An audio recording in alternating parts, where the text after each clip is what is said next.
This is an NBC News Special Report. Here's Kate Snow. Good morning. We come on the air this morning because the president's medical team is about to provide an update on his condition. The president remains at Walter Reed Medical Center after arriving there on Friday night. His doctor, Sean Conley, speaking now. Frequent ups and downs over the course, particularly when a patient is being so closely watched 24 hours a day. We review and debate every finding, compare it to existing science and literature, weighing the risks and benefits of every intervention, its timing, as well as any potential impacts a delay may have. Over the course of his illness, the president has experienced 2 episodes of transient drops in his oxygen saturation. We debated the reasons for this and whether we'd even intervene.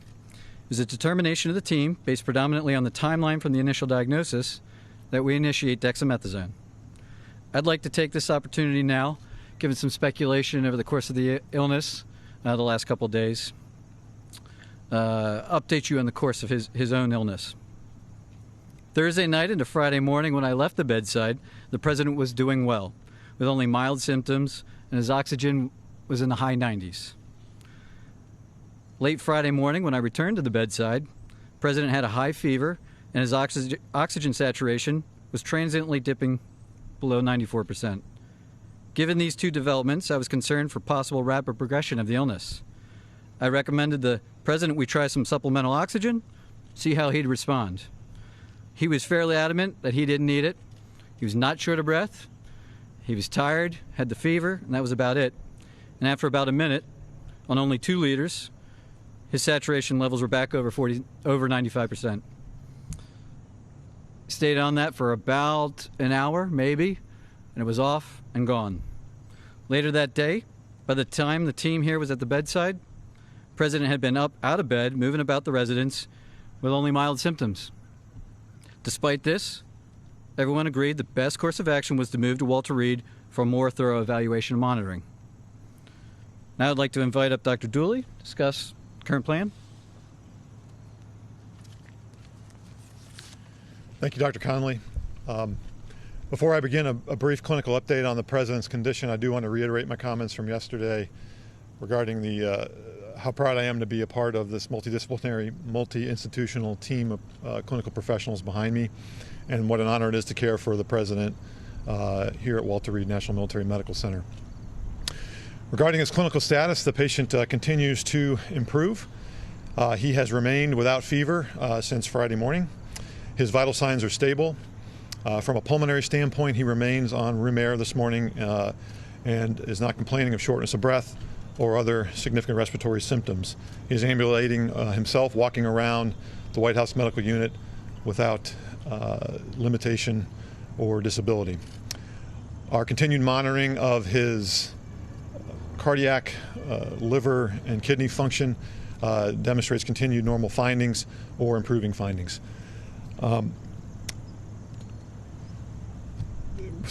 And I'll now turn it over to Dr. Garibaldi from Johns Hopkins to talk about our therapeutics and, again, our plan for the day.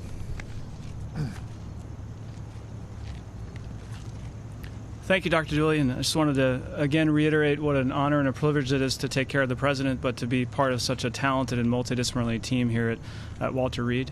The president yesterday evening completed his 2nd dose of remdesivir. He's tolerated that infusion well. We've been monitoring for any potential side effects, and he has had none that we can tell. His liver and kidney function have remained normal, and we continue to plan to use a 5-day course of remdesivir. In response to transient low oxygen levels, as Dr. Conley has discussed, we did initiate dexamethasone therapy, and he received his 1st dose of that yesterday, and our plan is to continue that for the time being.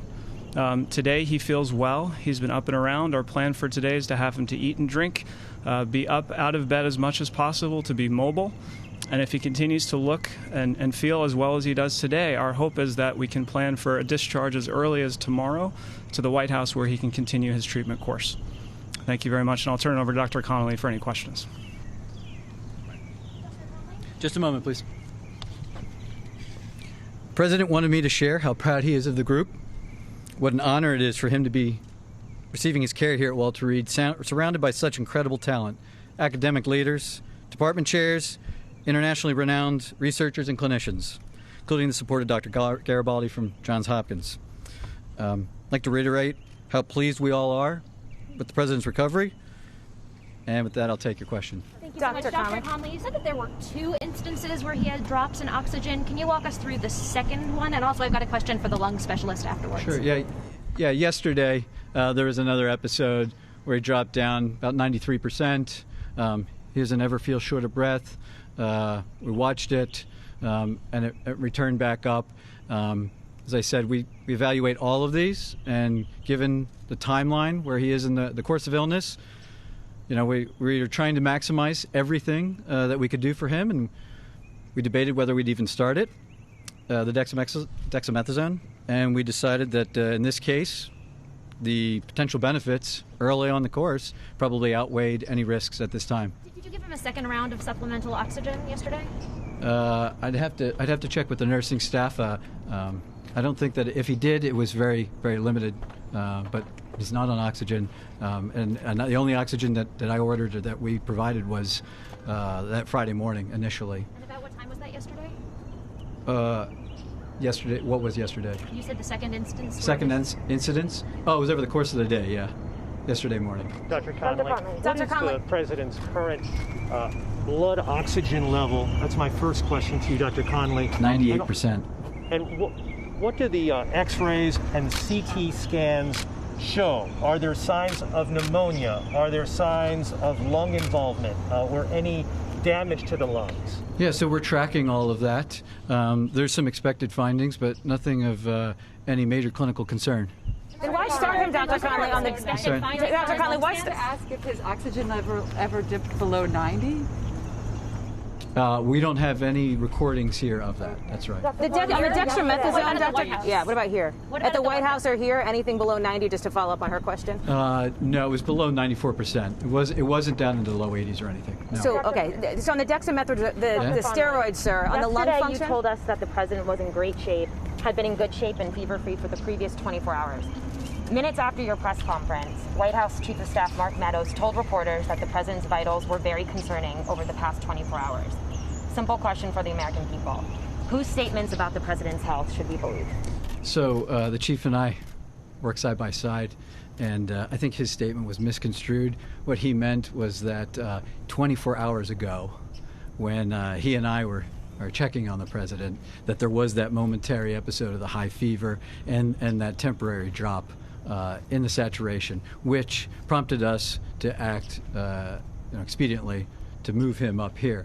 Fortunately, that was really a very transient, limited episode. A couple hours later, he was back up, mild again. I'm not going to speculate what that limited episode was about so early in the course, but he's doing well. What are the expected findings on his lungs, and why is the President not wearing a mask in the videos and photos that have been released? Well, the President wears a mask anytime he's around us, and we're all wearing our N95s, full PPE. He's the patient, and when we can, when he'll move out into to public, we move him out and around other people that aren't in full PPE. I assure you, he'll as long as he's still under my care, we'll talk about him wearing a mask. And he's in a negative pressure room? And the room is negative pressure? I'm not going to get into the specifics of his care. And can you answer the questions on the lung function? The lung function question, Dr. Conley? I'm sorry? The lung function question. Can you talk about that and what these expected findings? I would just share that, like every patient, we perform lung spirometry on him, and he's maxing it out. We told him, see what you can do, and it's over 2,500 milliliters each time. He's doing great. Yeah. But are your scans showing any irregularities in his lungs? Are there any obesities? Are there anything? To disclose that the President had been administered oxygen? It's a good question. Thank you. I was trying to reflect the upbeat attitude that the team, the President, that his course of illness has had. I didn't want to give any information that might steer the course of illness in another direction, and in doing so, it came off that we were trying to hide something, which wasn't necessarily true.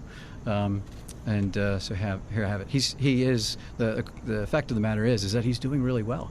that he is responding, and as the team said, if everything continues to go well, we're going to start discharge planning back to the White House. That's it. Thank you, folks. Dr. Conley, on his lung scans.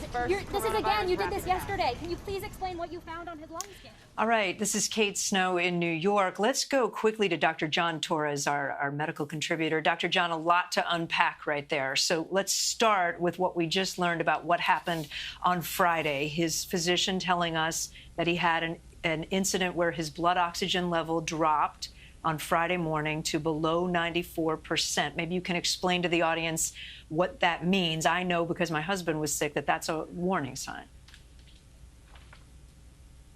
That is a warning sign because if you remember, this is a respiratory virus, so it affects the lungs. That's when we start getting concerned, especially in the initial symptoms and the initial days of COVID. And so the fact that his oxygen level dropped, and granted, it didn't drop that much. You usually get very nervous when it starts going below 90, so 94% isn't that big of a drop, but it's still a concerning drop. And then he had a second episode yesterday where they say the same thing, his oxygen level dropped again, and then it went back up. So what we're seeing here are his symptoms kind of waxing and waning over the last couple of days. It got 93% yesterday, so it got down even lower. Again, his symptoms are going back and forth. To me, one of the more concerning things is, and I talked about this yesterday, is to see if they start him on dexamethasone, because once they start him on dexamethasone, that means his symptoms are more than mild or moderate. And right now I want to just read to you what the NIH's guidelines are for dexamethasone. They're for patients who are mechanically ventilated and hospitalized patients who require supplemental oxygen but are not ventilated. The panel recommends against using dexamethasone for the treatment of COVID-19 in patients who do not require supplemental oxygen. And so the fact that they started him on dexamethasone, to me, is a big red flag that there's a little bit more going on here than we're hearing about, and particularly it's affecting his lungs, which gets to be very concerning because we're not even at that 7 to 10 day period yet when we get really worried about the lung, Kate. Right. I want you to back up a step for us, Dr. John, because we're not doctors out here. When you say dexamethasone, I had to look it up. What are we talking about? What is that? Is that a standard treatment for people who are, as you say, perhaps not just mildly ill? It's a standard treatment for patients who are severely ill, and that's the big concern here, because if they're mildly or moderately ill, dexamethasone is a steroid. Its job is to suppress the immune system. And the reason they give it to patients who are severely ill is because they want to make sure they don't get that cytokine storm. They don't get that immune function going into overload that can start attacking the body. And so they say, let's do this for patients who are severely ill, who are mechanically ventilated or on supplemental oxygen. But we recommend against giving it to patients who are not on supplemental oxygen or ventilated, because in that case, it's going to suppress the immune system and it won't be able to fight off COVID in those early stages. And so the fact that he got this steroid, the fact that he got dexamethasone, again, sends up a bit of a red flag that there's something going on here. He's a little worse off than what we're hearing, because I think they might be painting a bit of a rosy picture for everybody. And to me, Kate, out of everything that Dr. Conley and the other doctor said, that's the most concerning part.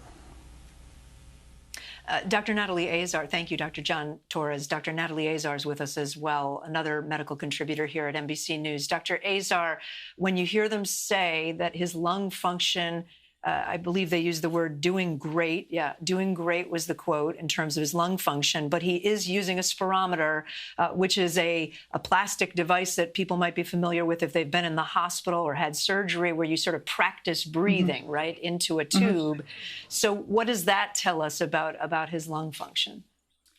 Well, a lot to unpack here, Kate. So, yeah, specifically to your question, you may recall we've had conversations around positioning of patients in the hospital when they're sick with COVID-19, that proning position, because the concern is that there are areas of the lung sacs collapse, and that can increase, the risk for having respiratory compromise. So, right, the incentive spirometry is basically just keeping the airway and the air sacs open so that most of the lung can be ventilated.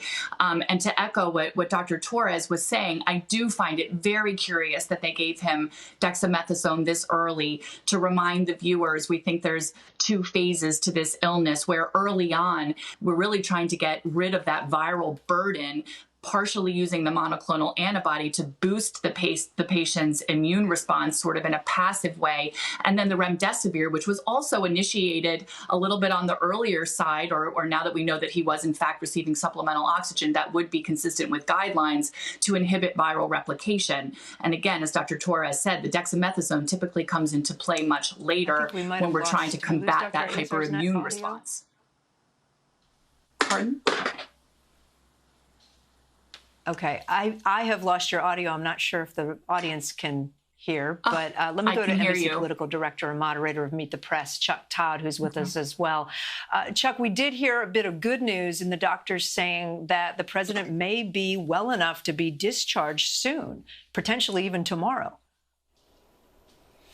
Well, yeah, except not after I just listened to Drs. Torres and Azar. And frankly, when you heard the briefing, and we had a doctor on Meet the Press earlier today, another one of our contributors, Dr. Bedelia, who had said, be on the lookout for if you hear that being used, dextromethasone, if you hear that being used, that is not necessarily a positive sign or a sign that he's going to be leaving anytime soon. So, look, Kate, you and I aren't the medical professionals here. I will just say this. I thought at least was a better briefing, obviously, than what we got yesterday. There still was some halting uncertainties, and I do think the communication issue at the White House to the public on the president's conditions still has a lot more that can be improved upon, because that ultimately is, I think, what was so frustrating to, frankly, White House staffers, members of the public, that we did not have, we were getting these contradictory statements from the chief of staff and the president's physician. Look, I'm empathetic to the president's physician in this respect. Patient, you want to have some privacy for your patients. You feel like that you owe them that, doctor-patient privilege. At the same time, I think the public's owed a clear presentation of this as well. All right, Chuck Todd, thank you. We're going to have much more on this tonight on NBC Nightly News, including a closer look at the president's doctor, who he is. For now, I'm Kate Snow. We'll bring you more updates as we have them. Have a good day.